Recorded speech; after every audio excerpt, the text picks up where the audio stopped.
Di sini saya akan mengintegrasikan materi yang akan saya sampaikan, yaitu digitalisasi sebagai penggerak utama inovasi dan diferensiasi strategi bisnis. Oke, next.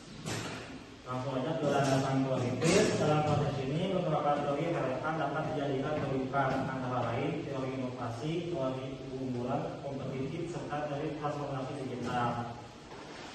Teori inovasi seperti yang dikembangkan oleh Joseph Taylor menekankan pentingnya inovasi sebagai penggerak utama perubahan ekonomi dan pertumbuhan bisnis. Teori keunggulan kompetitif menekankan pentingnya strategi diferensiasi dan biaya rendah dalam menciptakan posisi kompetitif di pasar. Teori sistem dinamis, teori ini relevan untuk memahami bagaimana elemen-elemen dalam organisasi saling berinteraksi dalam proses transformasi digital. Landasan teorisnya ada teori transformasi digital, yaitu menggambarkan bagaimana perusahaan menggunakan teknologi untuk mengubah cara mereka beroperasi. Teori disruptif teknologi, dalam teori disrupsi teknologi menjelaskan bahwa teknologi baru seringkali menggantikan teknologi yang sudah ada.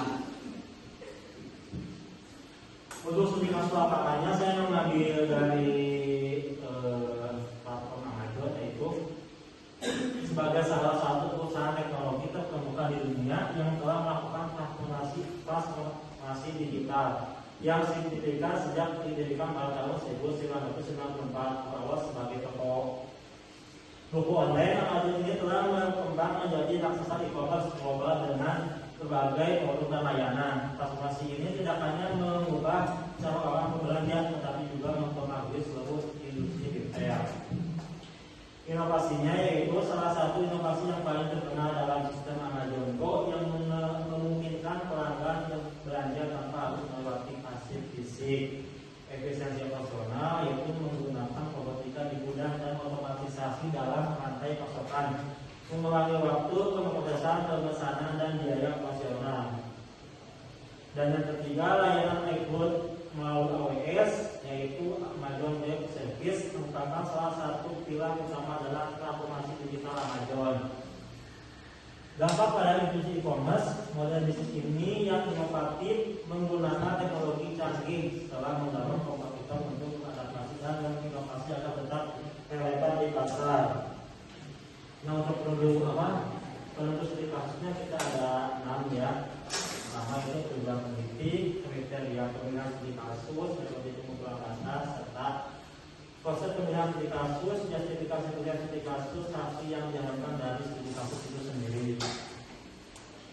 Untuk analisa pembahasan, yaitu digitalisasi sebagai penggerak inovasi. Digitalisasi memberikan peluang besar bagi perusahaan untuk menciptakan inovasi baik dalam produk, layanan maupun proses bisnis. Digitalisasi sebagai strategi diferensiasi. Diferensiasi adalah strategi penting untuk menciptakan keunggulan kompetitif, dan digitalisasi memainkan peran kunci dalam mendukung hal ini. Digitalisasi dan transformasi model bisnis. Digitalisasi tidak hanya meningkatkan efisiensi, tetapi juga mengubah cara perusahaan beroperasi dan menciptakan nilai. Nah, untuk rekan-rekan, adakah pertanyaan dari analisis pembahasan di kasus yang ini? Boleh? Saya Ridwan Sulaiman ingin bertanya, Ya. apa sih manfaat dari penggunaan robotika di gudang, dan juga apa sih manfaat dari penggunaan otomatisasi dalam rantai pasokan? Terima kasih. Oke, baik. Untuk jawabannya mungkin langsung saya jawab aja ya. Untuk manfaatnya penggunaan robotika di gudang itu, pertama, meningkatkan efisiensi, di mana robot dapat membantu mengurangi waktu dan biaya dalam proses pengemasan, penyortiran, dan pengiriman barang. Dan yang kedua, mengurangi kesalahan. Robotika dapat membantu mengurangi kesalahan manusia dalam proses pengemasan dan pengiriman barang.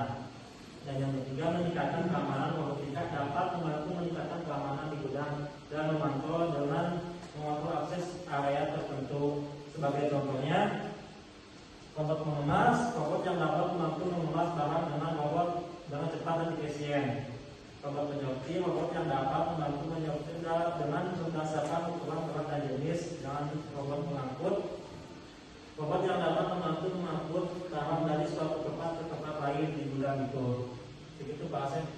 Ya, cukup. Oke, next. Oke, untuk analisa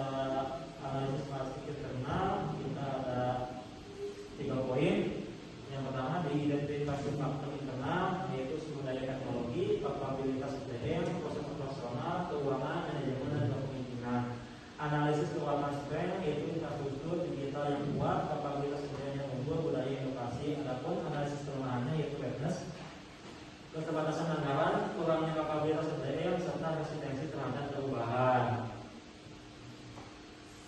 Mungkin materi saya dari yang saya sampaikan sekian, dan untuk kesimpulannya yaitu digitalisasi bukan lagi pilihan melainkan keharusan bagi perusahaan yang ingin tetap relevan di era industri 4.0. Keberhasilan implementasi digitalisasi sangat tergantung pada kemampuan perusahaan dalam mengelola faktor internal dan eksternal secara strategis. Dengan strategi yang tepat, digitalisasi dapat menjadi motor utama dalam menciptakan inovasi, meningkatkan efisiensi, dan membangun keunggulan kompetitif yang berkelanjutan. Sekian dari saya. Mohon dimaklumi untuk kurangnya. Terima kasih. Selamat malam.